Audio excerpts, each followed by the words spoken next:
नमस्ते। Hindi tutorial classes में आप सभी का स्वागत है। आज हम लोग हिंदी व्याकरण में काल को समझेंगे या फिर काल को समझने का प्रयास करेंगे। लेकिन इसके पहले अगर आपने वीडियो को लाइक नहीं किया तो लाइक करें, शेयर करें, कमेंट करें और अगर अभी तक चैनल को सब्सक्राइब नहीं किया तो चैनल को सब्सक्राइब करें, बेल आइकन जरूर दबाएं ताकि समय से नए वीडियो का नोटिफिकेशन आप सबको मिलता रहे। तो आइए समय गवाए बिना हम लोग आगे देखते हैं कि काल किसे कहते हैं। तो क्रिया के जिस रूप से कार्य के होने या करने के समय का ज्ञान हो उसे काल कहते हैं। एक बार फिर समझ लें कि क्रिया के जिस रूप से कार्य करने या होने के समय का बोध हो उसे काल कहते हैं। दूसरे शब्दों में कहा जाए तो हम कह सकते हैं कि क्रिया के उस रूपांतरण को काल कहते हैं। क्रिया के उस रूपांतरण को काल कहते हैं जिससे उसके कार्य व्यापार के समय जिससे उसके क्या कार्य व्यापार का समय और उसके पूर्ण अथवा अपूर्ण अवस्था का बोध हो उसे काल कहते हैं। क्लियर? जैसे बच्चे खेल रहे हैं, एक दूसरा बच्चे खेल रहे थे और बच्चे खेलेंगे। तीन वाक्य। बच्चे खेल रहे हैं, बच्चे खेल रहे थे, बच्चे खेलेंगे। पहले वाक्य में क्रिया वर्तमान समय में हो रही है। दूसरे वाक्य में क्रिया पहले ही समाप्त हो चुकी है तथा तीसरे वाक्य की क्रिया आने वाले समय में होने वाली है या फिर होगी। इन वाक्यों की क्रियाओं से कार्य के होने के समय का पता चल जाता है या प्रकट होता है कि समय क्रिया कब होने वाली है या क्रिया कब हुई या होगी। क्लियर? तो यही काल है। अब देखते हैं काल के भेद कितने होते हैं। काल के मुख्यतः तीन भेद होते हैं। वर्तमान काल जो समय अभी चल रहा है, दूसरा भूतकाल जो समय बीत चुका है, तीसरा भविष्यत काल जो समय आने वाला है। वर्तमान काल क्रिया के जिस रूप से वर्तमान में चल रहे समय का बोध हो उसे वर्तमान काल कहते हैं। एक बार फिर समझ लें, क्रिया के जिस रूप से वर्तमान में चल रहे समय का बोध हो उसे वर्तमान काल कहते हैं। जैसे मैं पढ़ रहा हूं, शिक्षक पढ़ा रहे हैं, बच्चे स्कूल जाते हैं। इन सभी वाक्यों में क्रिया के वर्तमान समय में होने का पता चल रहा है। अतः ये सभी क्रियाएं वर्तमान काल की क्रियाएं हैं।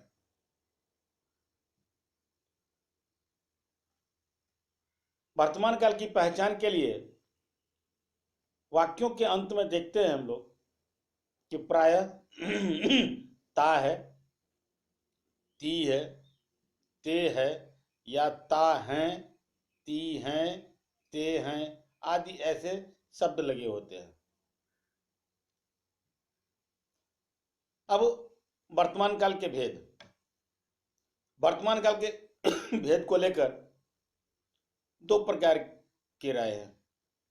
एक तो कुछ लोग वर्तमान काल के तीन भेद ही मानते हैं और इसको मानने वालों की संख्या अधिक है, जबकि कुछ लोग ऐसे भी हैं जो वर्तमान काल के 6 भेद मानते हैं। लेकिन तीन भेद कौन कौन से? तो सामान्य वर्तमान काल, संदिग्ध वर्तमान काल और अपूर्ण वर्तमान काल, ये तीन भेद मानते हैं। कुछ माने जिनकी संख्या अधिक वो लोग ऐसे तीन भेद को अधिक मानने वाले लोग हैं। जबकि एक अन्य मत के अनुसार जो दूसरे मतावलंबी जो है, दूसरे मत को मानने वाले जो लोग हैं उनकी संख्या थोड़ी कम है, पर उनके हिसाब से इसके 6 भेद बताए गए। इन्हीं तीन भेद को तोड़ करके 6 बनाए गए। जैसे उदाहरण के लिए हम लोग देखें तो सामान्य वर्तमान काल एक, दूसरा अपूर्ण वर्तमान काल, तीसरा पूर्ण वर्तमान काल चौथा संदिग्ध वर्तमान काल, पांचवा तात्कालिक वर्तमान काल, और इसके अलावे छठा संभाव्य वर्तमान काल कहा गया। ये 6 भेद बताए गए दूसरे मत को मानने वाले लोगों के द्वारा, जबकि सच्चाई तो ये कि ऊपर के जो पहले जो मैंने 3 बताए थे, सामान्य, संदिग्ध और अपूर्ण, उससे ही ये 3 और बनाए गए, ये 6 बना दिए गए। ठीक है, हम लोग पहले वाले मत के हिसाब से चलते हैं कि सामान्य वर्तमान काल, संदिग्ध वर्तमान काल और अपूर्ण वर्तमान काल के हिसाब से हम लोग इसको आगे देखेंगे। तो चलिए आइए हम लोग पहले देखते हैं सामान्य वर्तमान काल। क्रिया का वह रूप जिससे क्रिया का वर्तमान काल में होना पाया जाए। क्रिया का वह रूप जिससे क्रिया का वर्तमान काल में होना पाया जाए उसे सामान्य वर्तमान काल कहते हैं। अगर दूसरे शब्दों में इसे कहें तो हम कह सकते हैं कि जो क्रिया वर्तमान समय में सामान्य रूप से होती है वह सामान्य वर्तमान काल की क्रिया कहलाती है। एक बार फिर, जो क्रिया वर्तमान में सामान्य रूप से होती है वह सामान्य वर्तमान काल की क्रिया कहलाती है। मतलब ये कि क्रिया के जिस रूप से सामान्यतः यह प्रकट हो कि कार्य का समय वर्तमान में है और न कार्य के अपूर्ण होने का इससे संकेत मिलता है और न इसके होने में कोई संदेह होता है, तो कहते हैं कि ये काम या सामान्य वर्तमान काल है। ये काम सामान्य वर्तमान काल का, अर्थात ये सामान्य वर्तमान काल है। उदाहरण के तौर पर हम देखें तो बच्चे खेलते हैं। यहाँ इस वाक्य में देखें तो बच्चे का खेलना अभी के समय में है, लेकिन वह न तो अपूर्ण है और न ही अनिश्चित है, अर्थात इसमें कोई संदेह नहीं है। अतः यह सामान्य वर्तमान काल के उदाहरण है। दूसरा संदिग्ध वर्तमान काल, जिस क्रिया के वर्तमान समय में पूर्ण होने में संदेह हो उसे संदिग्ध वर्तमान काल कहते हैं। एक बार फिर समझ लें, जिस क्रिया के वर्तमान समय में पूर्ण होने में संदेह हो उसे संदिग्ध वर्तमान काल कहते हैं। जैसे माँ खाना बना रही होगी, मतलब माँ खाना बना भी रही होगी या फिर खाना नहीं भी बना रही होगी, ये निश्चित नहीं है। मैंने अभी एक उदाहरण बताया आपको कि माँ खाना बना रही होगी मतलब बना भी रही होगी और हो सकता है कि नहीं भी बना रही हो। तो ये क्रिया के संपन्न होने में संदेह की स्थिति है, यह स्पष्ट नहीं है कि वो ऐसा कर ही रही होगी, अतः यह संदिग्ध वर्तमान काल है। मतलब इसको फिर से एक बार हम कह लें या समझने का प्रयास करें कि जिस क्रिया के वर्तमान समय में पूर्ण होने में संदेह हो उसे संदिग्ध वर्तमान काल कहते हैं। क्लियर? जैसे मैंने अभी फिर बताया कि माँ खाना बना रही होगी, तो मतलब माँ खाना बना भी रही होगी अथवा नहीं भी बना रही होगी। वाक्य में कार्य को निश्चित रूप से नहीं कहा गया है, कार्य को निश्चित रूप से नहीं कहा गया इस वाक्य में। इस स्थिति में संदेह उत्पन्न होती है या संदेह बनी हुई है, अतः यहां इसे कहेंगे संदिग्ध वर्तमान काल। क्लियर? आगे देखते हैं अपूर्ण वर्तमान काल। क्रिया के जिस रूप से यह बोध हो कि वर्तमान काल में कार्य अभी पूर्ण नहीं हुआ है, वर्तमान काल में कार्य अभी पूर्ण नहीं हुआ है और वह चल रहा है, उसे अपूर्ण वर्तमान काल कहेंगे। मतलब जब यह पता चले कि काम अभी तक समाप्त हुआ नहीं है, संपन्न हुआ नहीं, मतलब काम अभी भी चल ही रहा है, लगातार चल रहा है, तो काम पूर्ण होने से पहले अगर वो चल ही रहा है तो उसको हम अपूर्ण वर्तमान काल कहेंगे। अभी के समय में क्रिया के जिस रूप से यह पता चले कि अभी के समय में भी कोई काम अगर चल रहा है, लगातार अभी हो ही रहा है, तो उसे क्या कहेंगे? अपूर्ण वर्तमान काल कहेंगे। जैसे बच्चे खेल रहे हैं, शिक्षक पढ़ा रहे हैं। इन वाक्यों में देखते हैं कि बच्चे का खेलना या खेलने का जो कार्य है वो, और शिक्षक के पढ़ाने का जो कार्य है वो अभी भी चल रहा है। उम्मीद है आप समझ पा रहे होंगे कि बच्चे के खेलने का कार्य और शिक्षक के पढ़ाने का कार्य दोनों अभी चल रहा है, अर्थात वो अभी समाप्त नहीं हुआ है। अतः कहा जा सकता है कि यह अपूर्ण वर्तमान काल की उदाहरण है। किसके?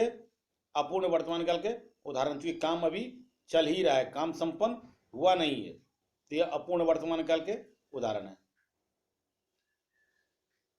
अब आते हैं भूतकाल पर। भूतकाल क्या है? तो क्रिया के जिस रूप से बीते हुए समय का बोध हो,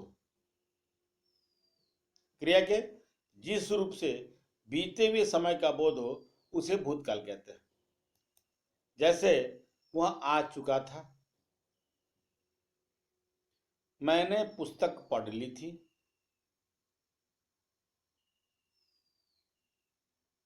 इन दोनों वाक्यों में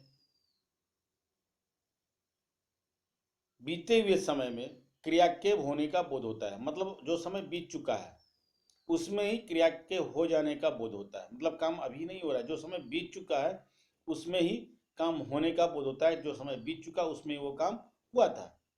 जैसे वह आ चुका था, मैंने पुस्तक पढ़ ली थी।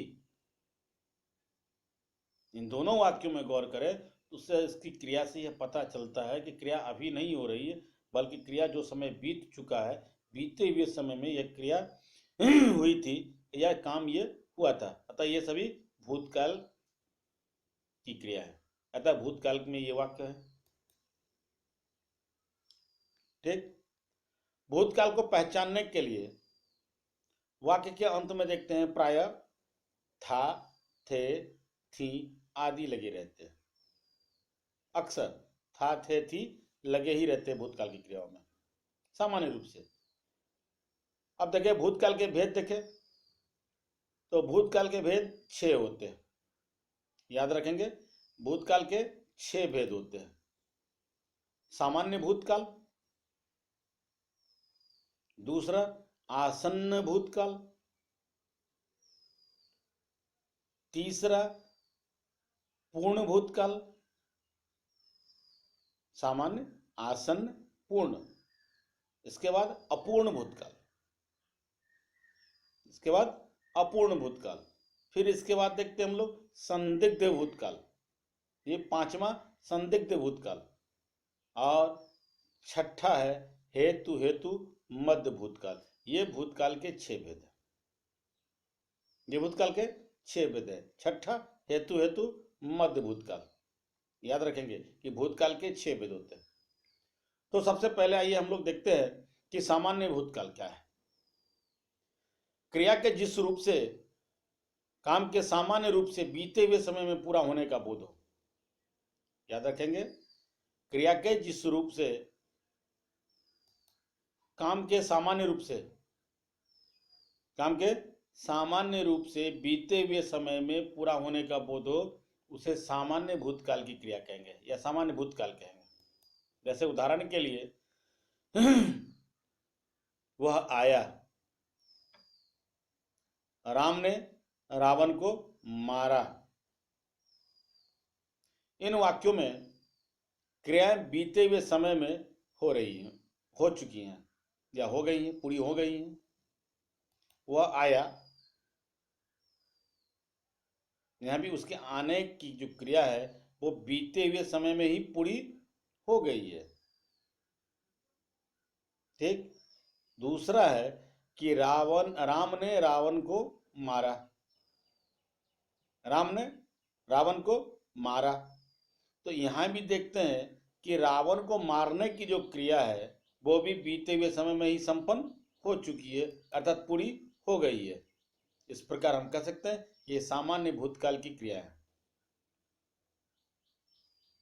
ठीक। इसके बाद दूसरा है आसन्न भूतकाल। क्रिया के जिस रूप से यह पता चले कि क्रिया अभी कुछ समय पहले ही पूर्ण हुई है, अभी कुछ समय पहले ही,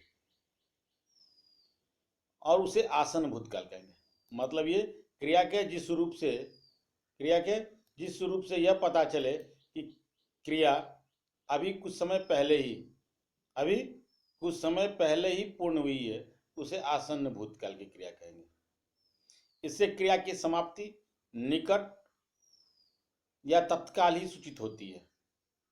मतलब कोई काम अभी अभी तुरंत, कहते हैं ना हम लोग, कोई काम अभी तुरंत समाप्त हुआ है, तो ये आसन्न भूतकाल की जो क्रिया होती है उसमें ये पता चलता है कि कोई काम बीते हुए समय में तो हुई है, पर उस काम की समाप्ति,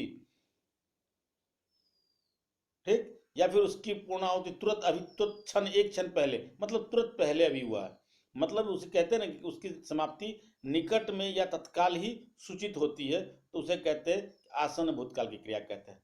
जैसे उदाहरण के तौर पर हम लोग अगर देखें तो हम लोग कहते हैं कि मैंने आम खाया, मैंने आम खाया, मैं अभी सोकर उठी हूं या उठा हूं, ठीक है, अध्यापिका पढ़ाकर आई हैं, ठीक है। इन वाक्यों में, इन सभी वाक्यों में देखते हैं कि क्रियाएं अभी अभी पूर्ण हुई हैं, इसीलिए सभी आसन्न भूतकाल की क्रिया हैं। इन तीनों वाक्यों में हमने देखा कि काम ऐसे लगता है कि काम अभी समाप्त हुई है, तो ये सभी आसन्न भूतकाल की क्रिया है। इसके बाद है पूर्ण भूतकाल। क्रिया के जिस रूप से यह ज्ञात हो कि कार्य पहले ही पूरा हो चुका है, उसे पूर्ण भूतकाल कहते हैं। मतलब फिर से समझ लें एक बार कि क्रिया के जिस रूप से, क्रिया के जिस रूप से यह ज्ञात हो, अर्थात यह पता चले कि काम या कार्य पहले ही पूरा हो चुका है। फिर समझ ले, क्रिया के जिस रूप से यह पता चले या यह बोध हो कि काम पहले ही पूरा हो चुका है, तो फिर उस क्रिया को क्या कहते हैं? पूर्ण भूतकाल की क्रिया कहते हैं। क्या कहते हैं हम? पूर्ण भूतकाल की क्रिया कहते हैं। मतलब ये फिर से मैं बता रहा हूँ कि क्रिया के जिस रूप से यह ज्ञात हो कि काम बीते हुए समय में पहले ही हो चुका हो या हो चुका है, तो उसे पूर्ण भूतकाल की क्रिया कहते हैं। जैसे मैं बाजार जा चुका हूँ, मैं बाजार जा चुका हूँ, उसने राम को मारा था, ठीक। इन दोनों वाक्यों में क्रियाएं अपने भूतकाल में पूर्ण हो चुकी थी। मतलब बाजार जाने की क्रिया हो या फिर राम को मारने की क्रिया, ये पहले जो समय बीत चुका है उसमें बीते हुए समय में काम के पूरा होने का बोध होता है। अतः ये सभी क्रियाएं पूर्ण भूतकाल की क्रिया हैं, ठीक है। इस प्रकार की क्रियाओं के साथ, मतलब पूर्ण भूतकाल की क्रियाओं के साथ था, थे, थी, चुका था, चुकी थी, चुके थे आदि लगा रहता है। फिर समझ लें, इस प्रकार ये पूर्ण भूतकाल की क्रियाओं के साथ प्राय था, थे, थी, चुका था, चुकी थी, चुके थे आदि ऐसे शब्द लगे होते हैं, तो हम पहचान लेंगे कि वो पूर्ण भूतकाल की क्रिया है, ठीक। इसके बाद अपूर्ण भूतकाल।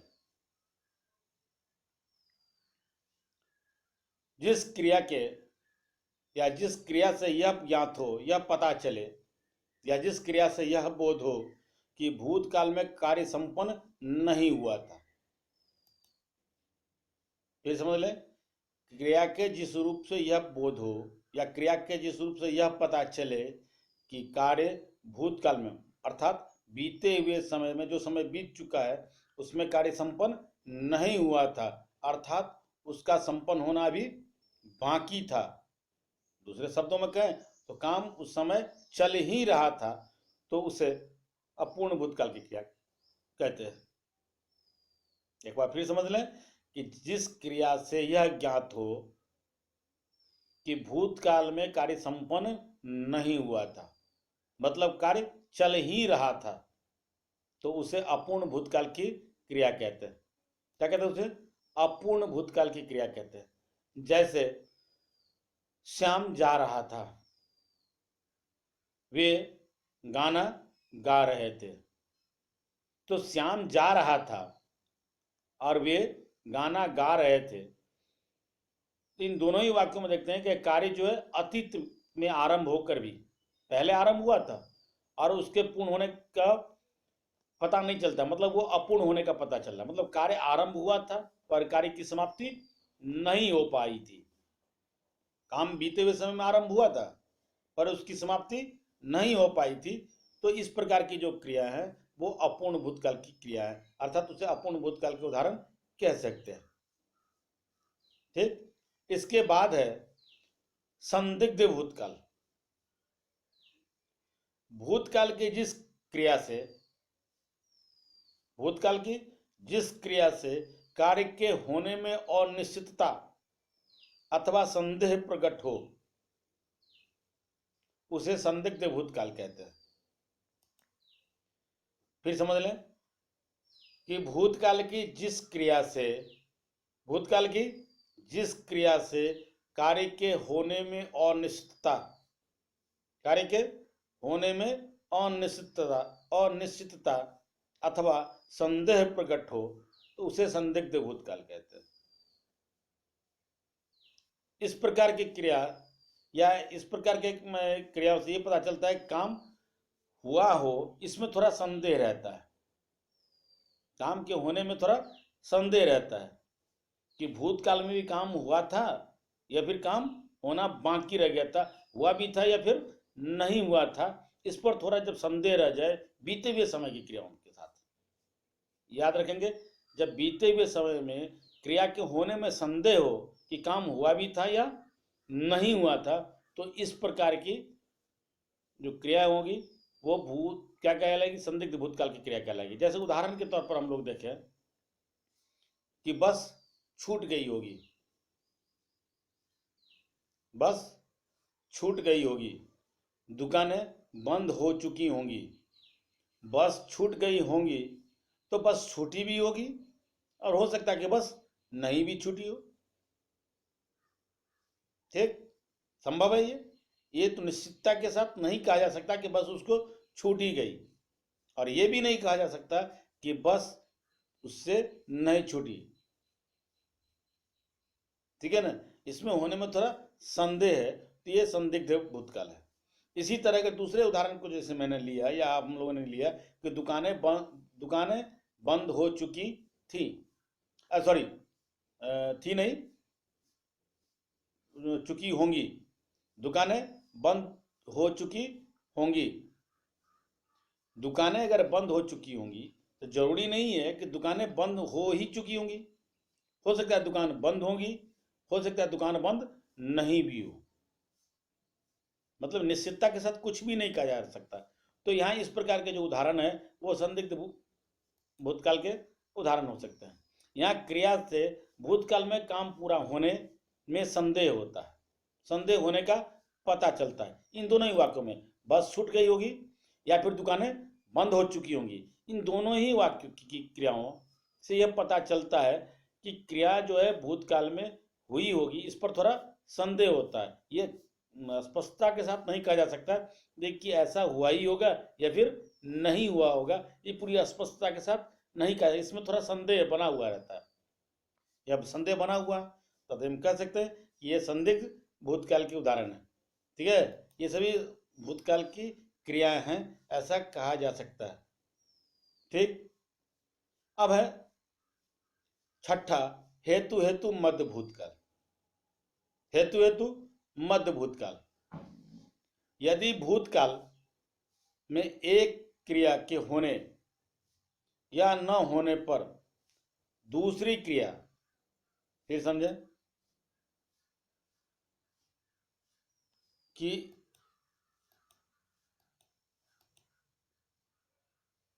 यदि भूतकाल में एक क्रिया के होने या न होने पर दूसरी क्रिया का होना या न होना निर्भर करता हो या करता है। फिर से समझ लीजिएगा, यदि भूतकाल की एक क्रिया के होने या न होने पर दूसरी क्रिया का होना, एक क्रिया के होने या न होने पर दूसरी क्रिया का होना या न होना निर्भर करता है तो वह हेतु हेतु मध्य भूतकाल की क्रिया कहलाती है। एक बार फिर समझ लें, यदि भूतकाल में मतलब बीते हुए समय में किसी एक क्रिया का होना या न होना, किसी एक क्रिया का होना या न होना दूसरी क्रिया के होने या न होने पर निर्भर करता है तो वो हेतु हेतु मध्य भूतकाल कहलाते हैं, या हेतु हेतु मध्य भूतकाल की क्रिया कहलाती है। क्लियर? हेतु का अर्थ कारण से होता है। हेतु का अर्थ किससे होता है? कारण से होता है। जहां भूतकाल में किसी कार्य के न हो सकने, जहां भूतकाल में किसी कार्य के न हो सकने का वर्णन उसके कारण के साथ दो वाक्यों में दिया गया हो। फिर समझ लें ठीक से, कि जहां भूतकाल में किसी कार्य के न हो सकने का वर्णन और उसके कारण के साथ दो वाक्यों में दिया गया हो, वहां हेतु हेतु मध्य भूतकाल होता है। इससे यह पता चलता है कि क्रिया भूतकाल में होने वाली थी, क्रिया भूतकाल में होने वाली थी पर किसी न किसी कारण से न हो सका, या क्रिया नहीं संपन्न हो सकी। काम होना था, बीते हुए समय में होना था, पर कोई ऐसा कारण बन गया, कोई ऐसी बात हुई बीच में जिसके कारण वो काम पूरी नहीं हो सकी या काम का होना बाकी रह गया। तो इस प्रकार की जो क्रिया है या इस प्रकार की जो क्रियाएं होती है उसको हेतु हेतु मध्य भूतकाल की क्रिया कहते हैं। जैसे उदाहरण के तौर पर हम लोग कह सकते हैं, यदि वर्षा होती तो फसल अच्छी होती। थोड़ी देर के लिए मान लेते हैं, यदि वर्षा होती तो फसल अच्छी होती। वर्षा अगर हो इसके ऊपर निर्भर करता है कि फसल अच्छी होगी या नहीं होगी।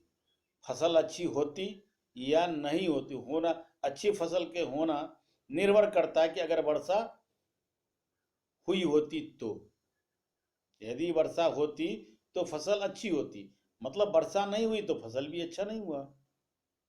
ठीक है, एक क्रिया के ऊपर दूसरी क्रिया निर्भर करती है ना। तो ये हेतु हेतु मध्य भूतकाल के उदाहरण वाली एक क्रिया है। ऐसे ही एक दूसरे उदाहरण को ले कि तुम आते तो मैं चलता, तुम आते तो मैं चलता। तो मेरे जाने की जो क्रिया है वो निर्भर करता है कि तुम्हारे आने पर। मेरे जाने की क्रिया निर्भर करती है कि तुम्हारे आने की क्रिया पर। अगर तुम आते तो मैं जाता, अगर तुम नहीं आए तो मैं नहीं गया। क्लियर? तो यहाँ एक क्रिया, पहली एक क्रिया जो वो निर्भर करती है दूसरे क्रिया पर। मतलब मैं यही बताया ना कि जब भूतकाल में कि कोई एक क्रिया का होना या न होना उसके दूसरी क्रिया के होने या न होने पर निर्भर करे तो इस प्रकार की क्रिया को हम हेतु हेतु मध्य भूतकाल की क्रिया कहते हैं। ठीक है, एक दूसरे पर यहां देखते हैं, इन दोनों ही वाक्यों में देखते हैं कि यहाँ क्रियाएं एक दूसरे के ऊपर निर्भर हैं। पहली क्रिया का न होने पर दूसरी क्रिया भी पूरी नहीं हो पाती है ना। तो इस प्रकार ये हेतु हेतु मध्य भूतकाल की क्रिया है। इसके बाद अब आते हैं हम लोग भविष्यत काल के ऊपर। भविष्य में होने वाली क्रिया को भविष्यत काल की क्रिया कहते हैं। बात समझ में आ रही होगी कि भविष्य में होने वाली क्रिया को भविष्यत काल की क्रिया कहते हैं। जो समय आने वाली है, जो समय अभी आई नहीं है, जिस समय का माने समय, वो समय जिसका आना भी बाकी है, उस समय में होने वाली जो क्रिया है उस क्रिया को भविष्यत काल की क्रिया कहते हैं। दूसरे शब्दों में हम कहें तो हम कह सकते हैं कि क्रिया के जिस रूप से काम का आने वाले समय में करना या होना प्रकट हो, क्रिया के जिस रूप से काम का आने वाले समय में करना या होना प्रकट हो उसे भविष्यत काल कहते हैं। ठीक है।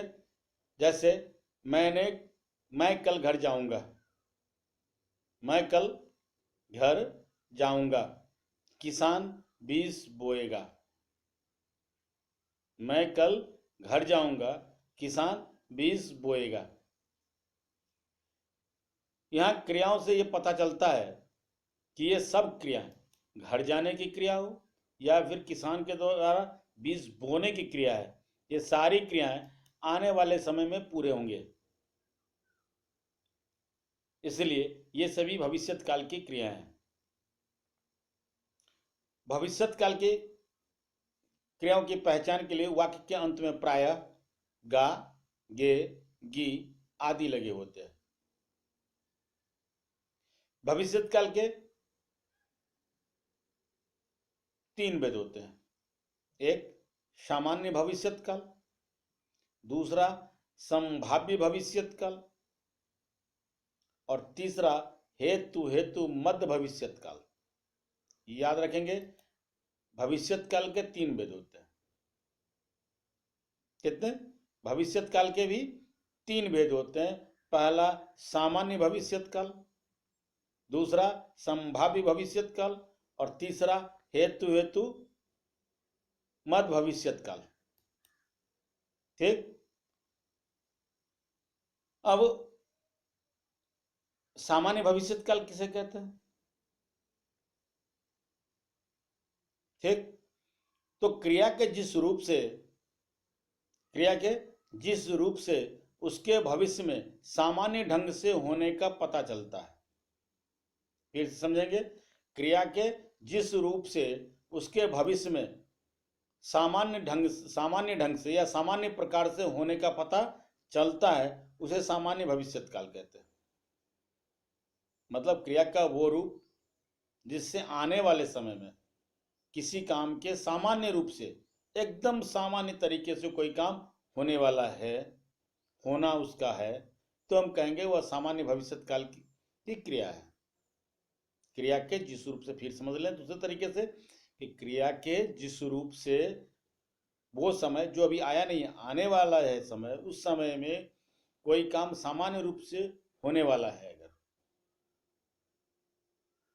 क्रिया के जिस रूप से ये पता चले, तो अगर उससे ये पता चले कि समय जो अभी आना बाकी है, आने वाला समय है, आने वाले समय में काम कोई सामान्य रूप से होने वाला है, तो कहेंगे कि वह क्रिया सामान्य भविष्यत काल की क्रिया है।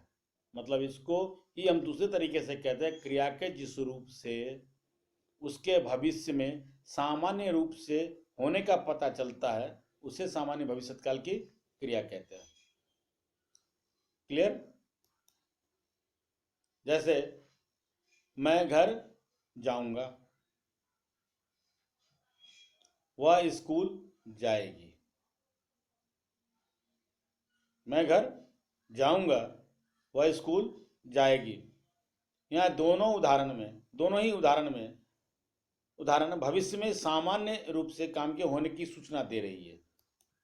ये दोनों ही उदाहरण इसमें बताते हैं कि भविष्य में जो समय अभी आया नहीं, आने वाला है, उस समय में, आने वाले समय में कोई काम सामान्य रूप से होने वाली है, उसकी सूचना दे रही है। तो अतः इस प्रकार हम कह सकते हैं कि ये सामान्य भविष्यत काल की क्रिया है। किसकी? सामान्य भविष्यत काल की क्रिया है। क्लियर? आगे संभाव्य भविष्यत काल। क्रिया के जिस रूप से उसके भविष्य में होने की संभावना का पता चलता है, क्रिया के जिस रूप से उसके भविष्य में होने की संभावना का पता चलता है, उसे संभाव्य भविष्यत काल कहते हैं। मतलब जिससे भविष्य में किसी कार्य के होने की संभावना हो।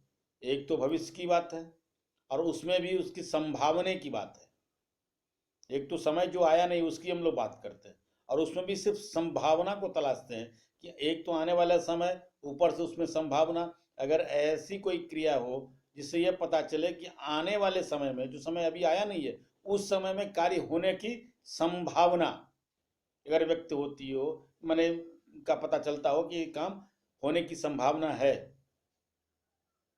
तो वो संभाव्य भविष्यत काल की क्रिया कहलाएगी।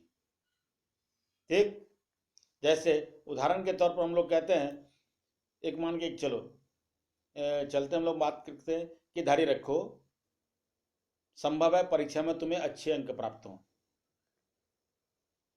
धैर्य रखो, संभव है परीक्षा में तुम्हें अच्छे अंक प्राप्त हो सकता है मैं कल जाऊं,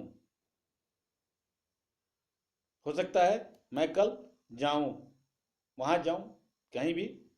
यहाँ इन क्रियाओं में या क्रियाओं के भविष्य में होने की संभावना व्यक्त होती है इन दोनों ही वाक्यों में। ये पूर्ण रूप से होंगी ऐसा निश्चित नहीं है, पर भविष्य में इन क्रियाओं के होने की संभावना है, पर निश्चित रूप से हो जाएंगी ये सारी क्रियाएं, ये अभी तक निश्चित नहीं है। अतः इस प्रकार हम कह सकते हैं ये संभाव्य भविष्यत काल की क्रियाएं हैं। तीसरा है हेतु हेतु मध्य भविष्यत काल। हेतु हेतु मध्य भविष्यत काल, क्रिया के जिस रूप से एक कार्य का पूरा होना, एक कार्य का पूरा होना दूसरी आने वाली समय में क्रिया के ऊपर निर्भर करता हो या करती हो, तो उसे हेतु हेतु मध्य भविष्यत काल की क्रिया कहते हैं। यानी आने वाले समय में, आने वाली जो समय है उसमें एक क्रिया का संपन्न होना उसकी दूसरी क्रिया पर निर्भर कर अगर करे आने वाले समय में, तो उसे हेतु हेतु मध्य भविष्यत काल की क्रिया कहेंगे। जैसे कहते हैं ना, पढ़ेगा तो पास होगा, उसके पास होने की क्रिया निर्भर करती है किसके ऊपर, उसके पढ़ने की क्रिया पर। मतलब एक क्रिया का होना दूसरी क्रिया के ऊपर निर्भर करता है। तो पढ़ेगा तो पास करेगा, अगर नहीं पढ़ेगा तो पास नहीं करेगा, तो पढ़ेगा तो पास होगा कहते हैं ना हम लोग। तो उसमें पास होने की क्रिया निर्भर करती है उसके पढ़ने की क्रिया पर। इसी तरह एक दूसरा भी हम लोग ऐसे बोलचाल बोलते रहते हैं, कमाएगा तो खाएगा, कमाएगा तो खाएगा, तो उसके खाने की क्रिया निर्भर करती है पर किसके ऊपर, उसके कमाने की क्रिया के ऊपर। कमाएगा तो खाएगा, अगर नहीं कमाया तो नहीं खाएगा, है ना। तो उसकी एक ही क्रिया निर्भर करती है, वो काम कब होने वाली है, क्रिया कब होने वाली है, तो आने वाले समय में। समय अभी आया नहीं है, तो आने वाले समय में अगर कोई कमाएगा तो खाएगा, अगर आने वाले समय में कोई नहीं कमाएगा तो वो नहीं खाएगा। मतलब आने वाले समय में कमाने की क्रिया पर ही उसके खाने की क्रिया निर्भर करती है। ठीक है, इसी तरह एक और उदाहरण हम लोग ले ले और देखें, तो हम देखते हैं उसमें कहते हैं कि वह आए तो मैं जाऊं, वो आए तो मैं जाऊं, तो उसके आने की क्रिया पर यह निर्भर करता है क्या, मेरे जाने की क्रिया, मेरे जाने की क्रिया निर्भर करती है। ठीक, तो ये थे हमारे आज के विषय वस्तु काल में, हिंदी व्याकरण के काल में। बस इतना ही। आशा करता हूं शायद ये वीडियो आपको अच्छा लगा होगा। अच्छा लगा होगा तो इस वीडियो को जरूर लाइक करें, शेयर करें। कोई सवाल कोई जिज्ञासा हो तो कमेंट बॉक्स में ज़रूर लिखें। और अगर अभी तक आपने चैनल को सब्सक्राइब नहीं किया है तो चैनल को ज़रूर सब्सक्राइब करें और बेल आइकन भी ज़रूर दबाएं, ताकि आने वाले नए वीडियो का नोटिफिकेशन आप सबको मिलता रहे। आप देखते रहिए हिंदी ट्यूटोरियल क्लासेस। धन्यवाद।